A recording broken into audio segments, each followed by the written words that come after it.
তোমাদের একটা কমন প্রশ্ন যে ভাইয়া এত এত এক্সাম দিচ্ছি, এত এত পড়াশোনা করতেছি, তাও আমার এক্সামের মার্কসটা কেন বাড়তেছে না? আমি তোমাকে কয়েকটা কারণ দেখাই, তুমি জাস্ট কারণগুলো মিলিয়ে নিও। নাম্বার ওয়ান, তুমি হয়তো এমন কেউ যে আসলে মেইন বইয়ে খুব বেশি ফোকাস করতেছো না।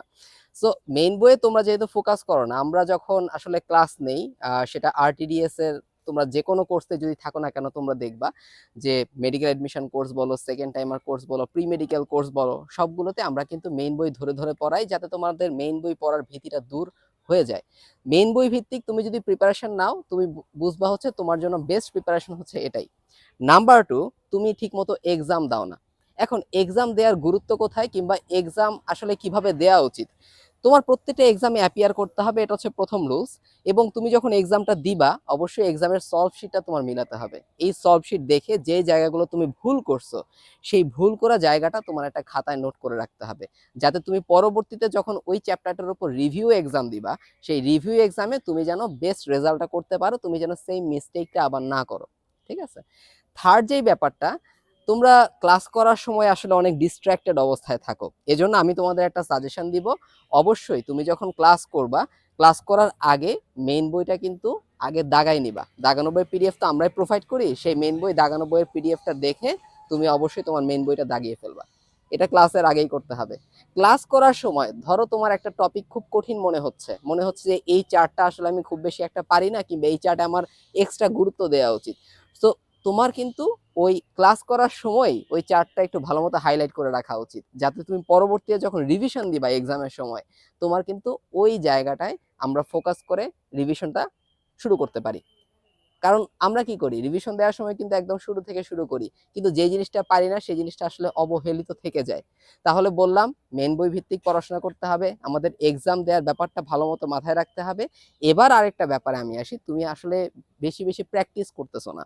সো এই যে প্র্যাকটিসের ব্যাপারটাকে নিশ্চিত করার জন্য আমরা প্রত্যেকটা ব্যাচে আসলে একটা জিনিস এনশিওর করার চেষ্টা করতেছি, যে তোমরা যেন মোস্ট ইম্পর্টেন্ট আনলিমিটেড এই এক্সামের আন্ডারে মোস্ট ইম্পর্টেন্ট প্রশ্নগুলো আসলে কি করতে পারো, বারবার রিক্যাপ করতে পারো, নিজেরা বারবার বাসায় বসে পরীক্ষা দিতে পারো।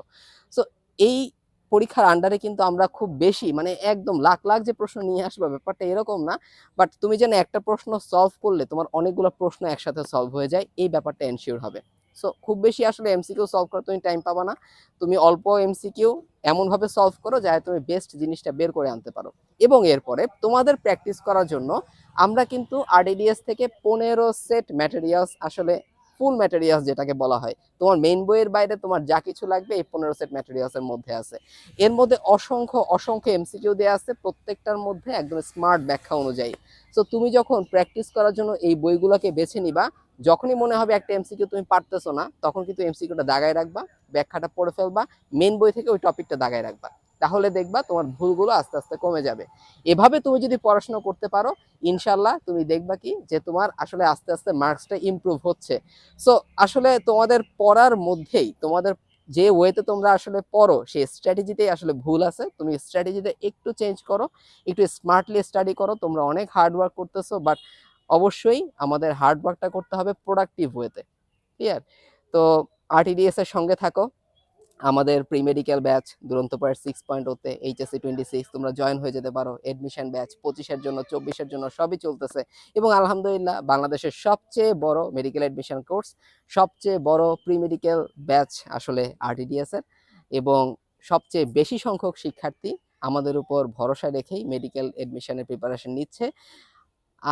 তোমরা আমাদের জন্য দোয়া করবা অবশ্যই, যেন আমাদের কাঁধে যে দায়িত্বটা আমরা তুলে নিচ্ছি সেই দায়িত্বটা ঠিকভাবে পালন করতে পারি। বাকিটুকু আল্লাহ ভরসা।